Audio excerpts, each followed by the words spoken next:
Deborah, thank you so much. And thank you for taking the time out in incredibly difficult and challenging schedules. And particularly, we were challenged because we know to try to do a retreat in August is challenging in itself. So we are delighted for those of you who kept us as a priority on your agenda. What we hope to do today are a couple of very critical things.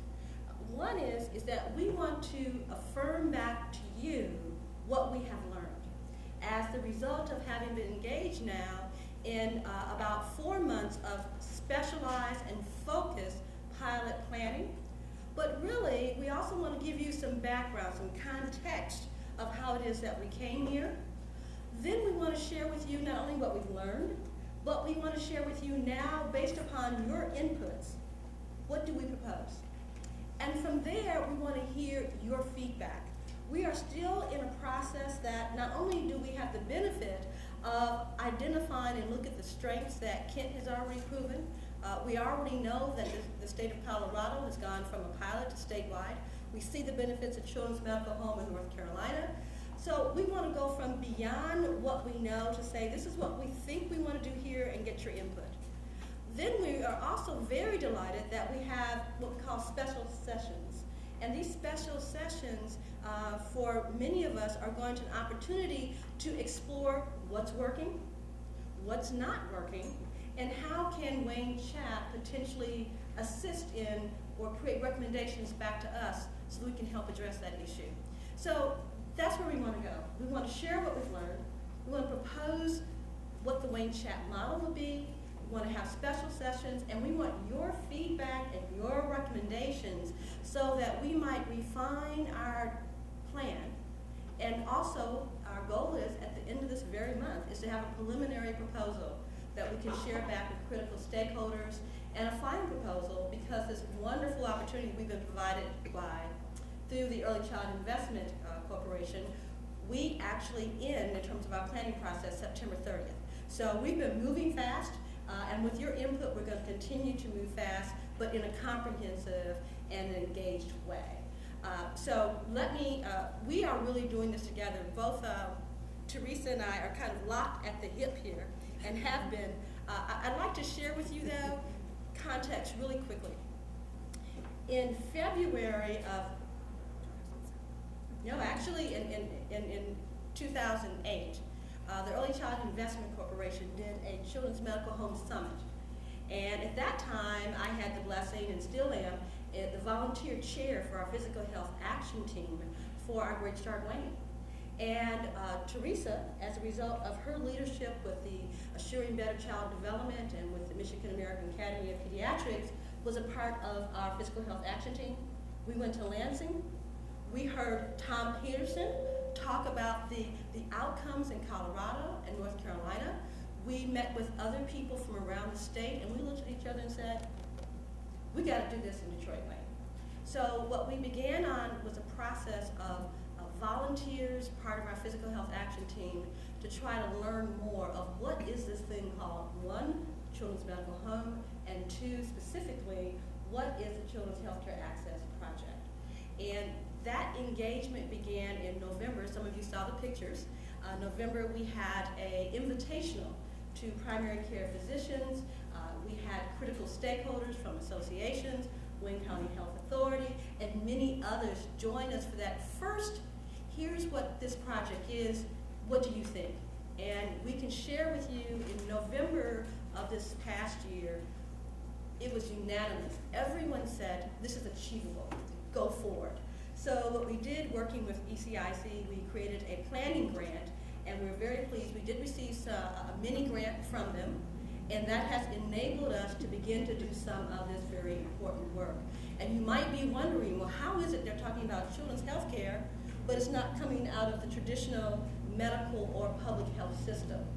And I think that speaks to the beauty of our opportunity, that we are different systems all coming together to focus our talents, our expertise and resources around improving health, and at the same time reducing costs so we can put more of those dollars back into prevention. So that's just a little bit of the context. I'm going to let Teresa, I'd like for her to share a little bit about how she became involved, and then we'll move into sharing with you what we've learned and what our program design is. Well, I think Jametta has done a tremendous job of kind of setting the stage and giving a historical overview of how both of us got into this. The one thing that we've been working on really hard over the last few months is to gain a better understanding of how are we different from Kent County, what worked in Kent County, and what can we take from there and apply to us, and what things do we need to address a little bit differently. Now, what got Kent County going was a study that they put together that showed that children on Medicaid, or publicly insured children, had a lot higher hospitalization rates, higher ER visitation rates, and basically poor health outcomes than children who were privately health insured. The data that they looked at was really true for all of Michigan. It wasn't specific to Kent County. And that data holds true for us in Wayne County too. The big difference for us in Wayne County is that so many more of our children are publicly insured. So we don't really have a large proportion of children that are privately insured. So that's one big difference. The other difference is because so many of our children are publicly insured and Medicaid reimbursements are unfortunately traditionally not very good, it is very difficult for practices to survive in Detroit and Wayne County if they are accepting primarily Medicaid. And so therefore the provider to patient ratio in our area is 3 times worse than that in the suburbs. Roughly 1 provider per 2,250 patients in the Detroit-Wayne County area versus 1 to 750 out in the suburbs. So almost a 3-fold worsening. So that's one way in which we're different. So basically, there are a few other factors that we're dealing with. Most children, because they are Medicaid insured, are served through teaching clinics, either at the Detroit Medical Center, specifically Children's Hospital of Michigan, or at St. John's, or at Oakwood Hospital, or they're served through by federally qualified health centers such as Dr. Hakeem, who was representing one of them here today, or large healthcare systems such as the Henry Ford Health System. There are private practitioners out there. They're few and far between, and they do struggle. The other thing is that many of our clinics have somewhat limited hours of operations in terms of they're usually open during the day, Monday through Friday. Don't see patients after 5 o'clock. And the other thing that we deal with, which is a marketing thing that has kind of swept through our big healthcare systems, is you'll see the advertisements all over the place, 29-minute waiting time in the emergency room. So why would you want to wait and go to your doctor's office? It really encourages folks to go to the emergency room. And I had never even thought about this until I sat down and talked to one of our docs from one of the federally qualified health centers, and you know, he was like furious about this. And interestingly enough, associated with one of the healthcare systems that was promoting this. So that is another way that the medical home gets disrupted. So what we have done now is we're in, let me see, I'm going to go on to the next one. Okay, so our plan is a 3-stage approach. And there's phase 1, phase 2, phase 3. Phase 1 is the planning process. That is what we are in right now, and that is what we hope to have completed by September 30th. Phase 2 is what Grand Rapids is in at this point, which is they are in their pilot phase still. In year 2 of how many years? 3 years? Or we'll see. We just finished our second year. Just finished the second year, okay. And then phase 3 would be going to full-scale replication. So we're going to not worry about that for right now. We would love to be at the point of being in phase 2 by 2011. There are several things that have to happen. We have to have identified health plans, Medicaid health plans that are willing to step forward and say, yes, we are willing to sit down and negotiate some sort of enhanced reimbursement model with the various and sundry providers that are interested in participating. And we have, we think, 2 health plans that are ready to at least sit down and talk. And Dr. DeFries is here representing one of them. And the other thing that we need to have happen is that we need funding in order to be able to hire and maintain a CHAP team, similar to what they have in Kent in the Kent CHAP program, which acts as the go-between between the physician's practices and the all the systems that are out there that patients need to interact with. The other thing that we already have, and Kent CHAP actually said to us, boy, you're ahead of the game on this one, is we have providers who are very interested in participating. And that has been just really kind of wonderful. We've got federally qualified health centers who have met and have said, yes, we want to do this. This is definitely on our to-do list. We have teaching clinics. We have at least one teaching clinic, and that's at Children's Hospital wants to do this. We have several private practitioners who have also spoken up and said, yes, we'd really like to do this.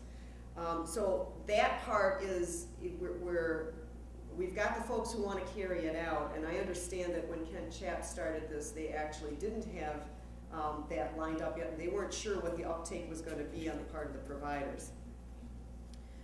So we have a list of all of our supporters here. These are folks who have at one point or another come together and expressed an interest in the program, and what happens down the line remains to be seen. We're very optimistic because we think we've got the right players around the table.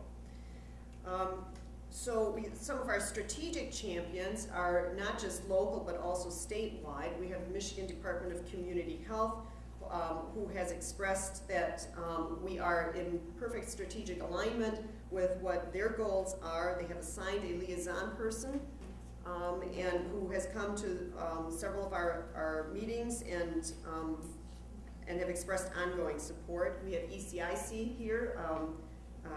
Jenny Celessa is here, who provided the initial, not Jenny, but ECIC provided the initial mini grant.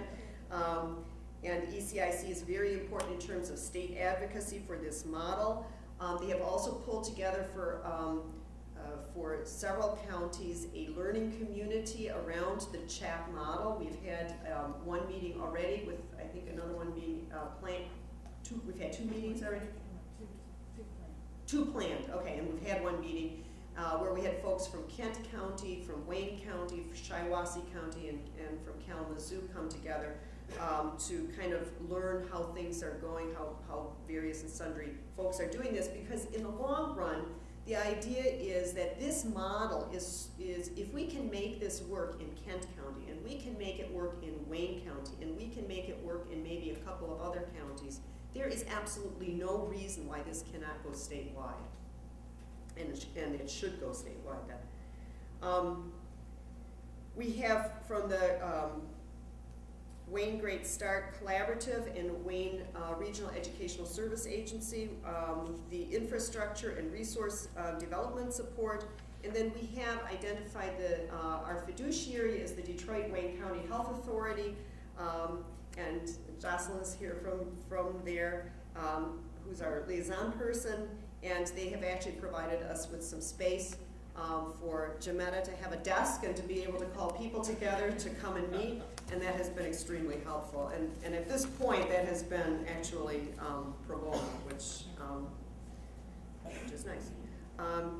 Okay, so as part of our pilot planning process, we put together advisory teams, and this next slide shows you a little bit of what we've done. A lot of this, there've been a lot of meetings, and you know, nobody likes going to meetings, but things have actually happened. It's been kind of heartwarming to see. So there was a finance and policy work team that included the health plans, foundations that came to that, some legislative input, Then there's the data standards and evaluation work team, which has looked a little bit at, well, what kind of numbers do we have? Who are of the health plan